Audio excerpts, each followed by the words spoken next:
وزیر اعظم کی زیر صدارت الیکٹرک گاڑیوں کی فروغ پر اجلاس ہوا۔ الیکٹرک وہیکل کے فروغ کے لیے اقدامات میں تیزی لائی جائے گی۔ وزیر اعظم نے یہ بھی کہا کہ ماحولیاتی تحفظ انرجی سیکیورٹی کے لیے الیکٹرک وہیکلز کا فروغ کا اہم ہے، اور اس حوالے سے ہم لوگ مزید تفصیلات جانتے ہیں فہد چودھری سے۔ جی فہد، آغاز کیجیے گا۔ جی دیکھیے، وزیر اعظم شہباز شریف کی زیر صدارت الیکٹرک وہیکلز کے فروغ پر جائزہ اجلاس ہوا، جس میں وزیر اعظم نے ای وی کے فروغ کے جاری اقدامات میں تیزی لانے کی ہدایت کی۔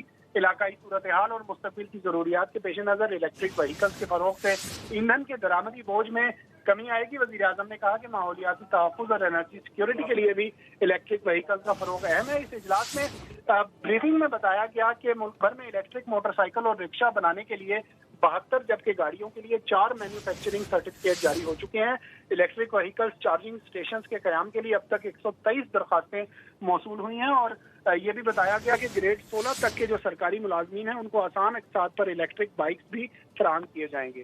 جی بہت شکریہ فہد چودھری تفصیلات سے اپڈیٹ کرنے کے لیے۔